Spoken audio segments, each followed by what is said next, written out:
کہ آفیسر کی طرف سے دفتر کونسل کو بھیجا گیا مراسلہ جانبداری کا تاثر دیتا ہے، کیونکہ مدعی کی طرف سے اپنے موقف کے حق میں جمع کیا گیا تحریری مواد اور فتویٰ اس کے ساتھ نہیں لگایا گیا۔ یعنی جنہوں نے دعویٰ کیا تھا کہ یہ گستاخ رسول ہے، حمیر علی قادری صاحب، ان کے فتویٰ جات اس میں شامل نہیں ہیں، جلالی صاحب کا فتویٰ بھی اس میں شامل نہیں ہے، جبکہ صرف مرزا انجینئر کے حق میں دیے گئے فتویٰ مہیا کیے گئے ہیں۔ کسی بھی طرح کسی تفتیشی ادارے کو کسی ملزم یا مدعی کا یک طرفہ موقف رائے حاصل کرنے کے لیے پیش نہیں کرنا چاہیے۔ یعنی کسی بھی ادارے کو یہ نہیں کرنا چاہیے کہ بھائی صرف جس پر الزام ہے اس کے حق میں باتیں پیش کی جائے۔ بھائی مدعی جس نے دعویٰ کیا کہ گستاخ ہے، اس کا مواد پیش کیا جائے نا، اس کے بعد جو فتاویٰ ہیں، اس کے بعد جو دلائل وہ پیش کیے جائیں۔ تو اس نے جانبداری کی ہے، اور جانبداری کیوں کی ہے؟ اس لیے کہ بڑے افسر جو مرزا کو پروموٹ کرتے ہیں وہ قادیانی ہیں۔ یہ ذرا آپ دیکھ لیں۔ پہلے ایک میٹنگ ہوئی، اس میں ہمارے ملک کی سب سے طاقتور شخصیت بیٹھی ہوئی، ہمارے پنجاب کے سب سے طاقتور بندے نے ان کے سامنے یہ مقدمہ رکھا، ہمارا جو فلاں آفیسر تھا ہمارے ادارے کا، اس کمیونٹی سے تعلق رکھتا تھا جسے آئین میں کافر ڈکلیئر کیا گیا، اس کی وجہ سے مولوی جو ہے وہ آئے دن ہمارے ساتھ پھڈا کرتے تھے، تو ہم نے اس کی ٹرانسفر کر دی۔ تو پاکستان کی سب سے طاقتور شخصیت نے اس میٹنگ میں انہیں کہا کہ تم نے ان مولویوں کے سر میں گولی کیوں نہیں اس وقت مار دی؟ مذہب کی بنیاد کے اوپر ہم نے فرقہ واریت نہیں ہونے دینی یہاں پہ، اور وہ میں نظر آ رہا ہے۔ میرے پاس اندر کی رپورٹ بھی ہے۔ اگر آپ کی بات سے ایگری کر لیتے ہیں، اس کے ذریعے کچھ گراؤنڈ پہ ہمیں ریالٹیز نظر آنی چاہیے۔ لیکن میں یہاں پہ ایگزسٹ کر پاکستان کی سب سے بڑی طاقتور ترین شخصیت کے سامنے ہی بات ہوئی کہ یہ افسر قادیانی ہے اور عوام کہتے ہیں کہ اس کو یہاں سے ہٹائیں، تو اس افسر نے کہا کہ یعنی طاقتور شخص نے کہا کہ مولویوں کے سر میں گولیاں مارے، اور یہ خوشی سے بتا رہا ہے مولویوں کے سر میں گولیاں مارے ہیں۔ وہ کہتا ہے گراؤنڈ ریالٹیز تو نہیں ہے۔ اینکر کہتے ہیں ہاں دیکھیں میں ہوں، یعنی میں بھی قادیانیوں کا پروموٹر ہوں، مجھے ابھی ایسا کچھ نہیں کہا جا رہا۔ تو یہ بتا رہا ہے کہ بڑے اداروں میں قادیانی موجود ہیں، ان کے بلبوتے پر کس طرح علماء کو دھمکیاں دے رہا ہے، یہ ذرا دیکھ لیں۔ ان کی نوکریاں یہاں سے فارغ ہوں گی نا، اور ان کی ضمانتیں کراتے پھریں گے اور ڈھونڈتے، پہلے تو ضمانت تک تو بات نہیں جانی، پہلے تو یہ سارے بنیں گے مسنگ پرسن۔ اس طرح کے لوگ جو ہے نا وہ مسنگ پرسن بنتے ہیں، پھر بعد میں چیختے ہیں کہ جی ہم نے کیا کیا تھا۔ تم لوگ یہ حرکتیں کر رہے ہو نا، تو دیکھو پھر تم لوگوں کے ساتھ ہوتی کیا ہے۔ اور اگر کوئی زیادہ مسئلہ ہو ہمیں بتائیں، پاکستان میں ایٹ لیسٹ کسی کو انشاءاللہ تعالیٰ دوسری دفعہ جرت نہیں ہوگی، آپ صرف اکیڈمی میں رابطہ کر کے اس مسجد کا نام بتائیں، انشاءاللہ تعالیٰ جس ریاستی ادارے سے کہیں گے نا، ان کا ہیڈ وہاں پہ فون کرے، جس کو کوئی مسئلہ ہے وہ مجھے بتائے۔ آپ دیکھیں ان کے ساتھ ہم کرتے کیا ہیں، کسی ایجنسی کو انوالو کرنا پڑا، کسی ریاستی ادارے کو انوالو کرنا پڑا، لوگ ان کو ڈھونڈتے پھریں گے۔ صرف میرے ایک فون کال اور اشارے کے منتظر ہیں لوگ، میرے ایک اشارے کے منتظر ہیں لوگ۔ کہتے ہیں کہ بتائیں کہ اب کرنا کیا ہے۔ جس ادارے سے کہیں گے اس کا ہیڈ آپ کو فون کرے گا۔ یعنی پیچھے کوئی طاقتیں ہیں نا جو مرزا کو یہ خراب کر رہی ہیں، یعنی جو مرزا کو یہ شے دری کہ تم گستاخیاں کری جاؤ، تم نے علماء کو دجال کہا، پھر صوفیاء کو دجال کہا، اور یہ اللہ کو دجال کہا، کری جاؤ، صحابہ کی گستاخیاں کی، یہاں تک پہنچ گیا۔ تو پیچھے ادارے ہیں، اداروں کو ہوش کے ناخن لینے چاہیے کہ یہ اس کے پیچھے کون لوگ ہیں، وہ ادارے کے کون بڑے افسر ہیں جن کے بارے میں یہ اچھل رہا ہے جناب علی ان کے ہیڈ جو وہ فون کریں گے، بس ہم ایک فون کال کریں یہ مسنگ پرسن ہو جائیں گے۔ پیچھے کچھ تو ہے، دال میں کالا تو ہے۔ یہ وہ افسر ہیں جو قادیانی ہیں، آپ نے دیکھا بھی۔ تو قادیانیوں کو کوئی فرق نہیں پڑتا کہ نبی علیہ السلام کی گستاخی کر رہا ہے، صحابہ کی گستاخی کر رہا ہے، اس لیے اس کو پروموٹ کر رہے ہیں۔ دوستو یہ قادیانیوں کا چھوڑا ہوا چیلا ہے، یہ شیطان ہے، اس سے آپ بچیں۔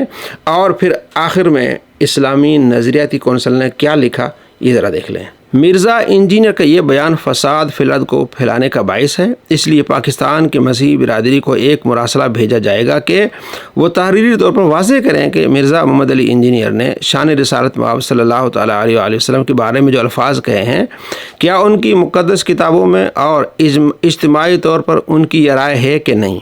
ان کے جواب کے بعد ہی تفصیلی فیصلہ مرتب کیا جائے گا۔ اجلاس کے دوران عیسائی برادری کے فادر جے ایم چنن کا وائس میسج سنایا گیا، جس میں انہوں نے اس بات کی سختی سے تردید کی اور کہا کہ ایسا کوئی لفظ ہمارے ہاں موجود نہیں، اور اسی طرح پاکستان میں اہم ترین مسیحی قائدین بھی اس بات کو اپنے اوپر تہمت قرار دیتے ہیں کہ یہ ہم پر مرزا نے تہمت باندھی ہے، ہم نبی علیہ السلام کے بارے میں ایسی کوئی بات نہیں کہتے۔ تو جب وہ کہتے ہیں کہ ہم نہیں کہتے تو اس نے خود گستاخی کی اور گھڑی اور ان کی طرف منسوب کر دی، یہ خود گستاخ ہے۔